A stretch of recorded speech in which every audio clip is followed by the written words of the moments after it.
हम सभी ह्यूमन के पास 5 सेंसेस होते हैं देखने के लिए, सुनने के लिए, स्मेल करने के लिए, टेस्ट करने के लिए और टच करने के लिए। तो उन सेंसेस में से एक सेंस होता है आई।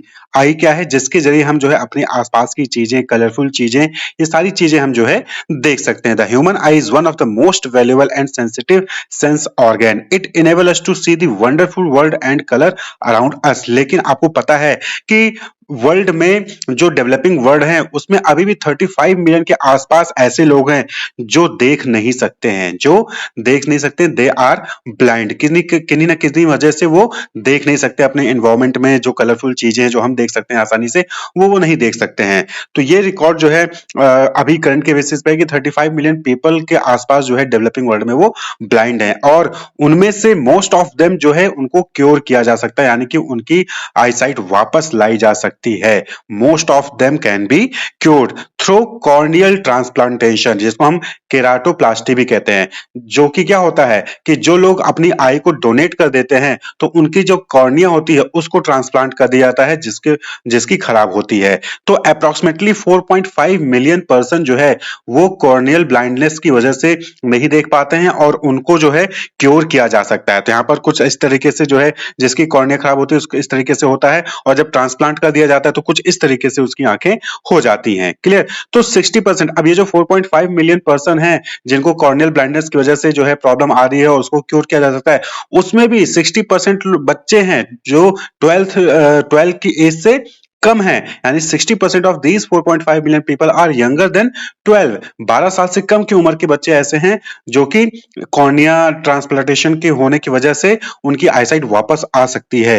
ह्यूमन आई जो है वो one of the most valuable and sensitive sense organ है, और ये आईज ना होने की वजह से इन बच्चों को, इन लोगों को बहुत सी दिक्कत होती है। तो कॉर्निया क्या होता है? कॉर्निया जो है क्लियर फ्रंट पार्ट होता है आई का, जो कि लाइट को फोकस करता है। तो ये जो 4.5 मिलियन लोग हैं इनको कॉर्नियल ब्लाइंडनेस जो हुआ है इसको क्योर किया जा सकता है through the I donation. I donation में क्या होता है कि यहाँ पर जिनकी भी डेथ हो जाती है उनकी आई को जो है आई बैंक या हॉस्पिटल या फिर किसी ऑर्गेनाइजेशन को डोनेट कर दिया जाता है, और उनकी आई का जो कॉर्निया है उसको ट्रांसप्लांट किया जाता है। जो लोग जिंदा हैं, जो लोग को कॉर्नियल जो है वहाँ पर प्रॉब्लम है, कॉर्नियल ब्लाइंडनेस है, उनको जो है ट्रांसप्लांट करके उनकी आंखें ठीक की जा सकती हैं। तो इसके लिए क्या होता है कि जो भी पर्सन अपनी आई डोनेट करना चाह रहा है, कि जैसे कि कोई पर्सन है उसकी डेथ हो जाएगी तो वो अपनी डेथ के बाद अपनी आई को डोनेट करना चाहता है, तो उसको पहले रजिस्टर कर लेना होता है।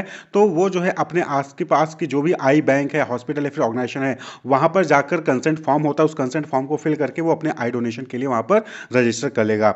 उसके बाद उसको, उस पर्सन को जिसने आई डोनेशन के लिए वहां पर रजिस्टर किया है, उसको अपनी फैमिली को भी इन्फॉर्म करना होता है कि जो है अगर जब उसकी डेथ हो जाए तो उसके तुरंत बाद जो है उसकी फैमिली जो है आई बैंक को, हॉस्पिटल को, ऑर्गेनाइजेशन को, जहां पे भी उसने रजिस्टर किया है उसको जो है इन्फॉर्म कर दे, जिससे कि वो उसकी आईज को जो है वहां पर निकाल के जो है आई बैंक में रखा जा सके, हॉस्पिटल में रखा जा सके, और जब भी किसी पर्सन को रिक्वायरमेंट हो वो आई जो है उसको वहां पर ट्रांसप्लांट कर दिया जाए। तो inform the eye bank after death, immediately inform the eye bank और hospital after the registered pass away. तो जो भी रजिस्टर्ड पर्सन है वो पास हो जाता है, उसकी डेथ हो जाती है, तो उसको इमीडिएटली जो है इन्फॉर्म करना है। इमीडिएटली क्यों इन्फॉर्म करना है? क्योंकि जो आईज हैं वो 4 to 6 आवर, डेथ के 4 to 6 आवर के अंदर ही निकाल लेना है। जब भी डेथ होती है उसके 4 से 6 घंटे के अंदर ही आई को रिमूव करना जरूरी होता है, नहीं तो उसके बाद फिर वो यूजलेस हो जाएगा। क्लियर? तो 4 से 6 घंटे के अंदर ही, डेथ होने के 4 से 6 घंटे के अंदर ही आईज को रिमूव करना जरूरी होता है, इसलिए इमीडिएटली जो है वहां पर इन्फॉर्म होना, इन्फॉर्मेशन आई बैंक को, हॉस्पिटल को, ऑर्गेनाइजेशन को पहुंचाना जरूरी है। Clear? The eye bank team will remove the eyes at the home of deceased और एट हॉस्पिटल। तो जिसकी भी डेथ हुई है उसके घर पर आके आई बैंक वाले आएंगे, या फिर आप जो है पर्सन को, रजिस्टर्ड पर्सन को हॉस्पिटल लेके जाके उसकी आई को वहां पर रिमूव करवा सकते हैं। और ये जो रिमूवल है तकरीबन 10 से 15 मिनट का टाइम लेता है। यहाँ पर जो आईज को रिमूव किया जाता है डेथ पर्सन की, वो 10 से 15 मिनट वहां पर टाइम लिया जाता है। और आई की रिमूवल प्रोसेस में जो बॉडी है वो खराब नहीं होती है, यानी कि चेहरा खराब नहीं होता है, डिसफिगरमेंट वहां पर नहीं होता है। It is a simple process and does not lead to any disfigurement. And eye bank collect, evaluate and distribute the donated eyes. तो जो आई बैंक होती है या फिर जो हॉस्पिटल्स हैं वो कलेक्ट करेंगे, उसको इवेल्युएट करेंगे, चेक करेंगे कि हेल्दी आईज है कि नहीं है, ठीक है। उसके बाद फिर जहां पे भी रिक्वायरमेंट होगी वह उसको डिस्ट्रीब्यूट भी करते हैं। Those donated eyes found unsuitable for transplantation are used for valuable research and medical education. और जो आईज़ डोनेट हो गए हैं और बाद में इवैल्यूएशन होता है और लगता है कि नहीं ये तो हेल्दी आईज़ नहीं है, इनमें प्रॉब्लम है, तो फिर उनको जो है रिसर्च के लिए और मेडिकल एजुकेशन के लिए जो स्टूडेंट्स मेडिकल की तैयारी करते हैं, कोर्स एमबीबीएस की तैयारी कर रहे हैं या फिर कोई दूसरा कोर्स का तैयारी कर रहे हैं, तो उनको जो है वहाँ पर उस पे एजुकेशन देने के लिए उस आईज़ का इस्तेमाल किया जाता है। The identities of both the donor and the recipient remain confidential.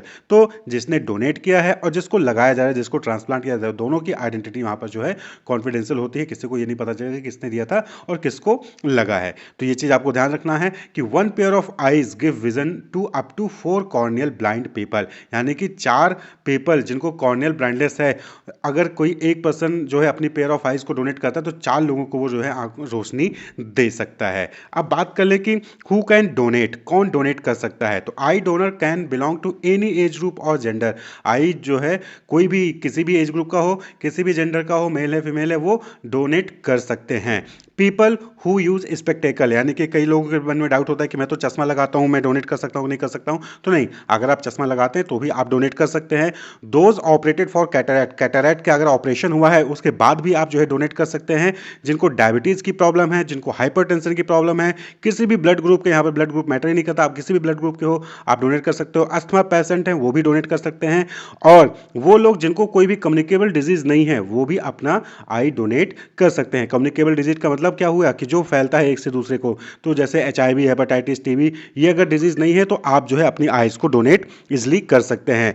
बात कर ले कौन डोनेट नहीं कर सकता है, तो person who were infected with or died because of, तो कोई ऐसा पर्सन जो कि इन्फेक्टेड हुआ है या फिर उसकी डेथ हो गई है एड्स की वजह से, हेपेटाइटिस बी और सी की वजह से, रेबीज की वजह से, एक्यूट लिकेमिया की वजह से, टिटनेस, कॉलरा, कैंसर जो कि कॉर्निया को अफेक्ट करता है उसकी वजह से, या फिर मेनिंगिटिस है या फिर इंसेफेलिटिस है, उनकी वजह से जो है अगर उनकी बीमारी है या फिर डेथ हुई है तो वो फिर अपनी आइज को डोनेट नहीं कर सकते हैं। तो ये पर्सन अगर ये बीमारी की वजह से इन्फेक्टेड है या फिर मर चुके हैं, उनकी डेथ हो गई है इन बीमारी की वजह से, तो वो आई को डोनेट नहीं कर सकते हैं।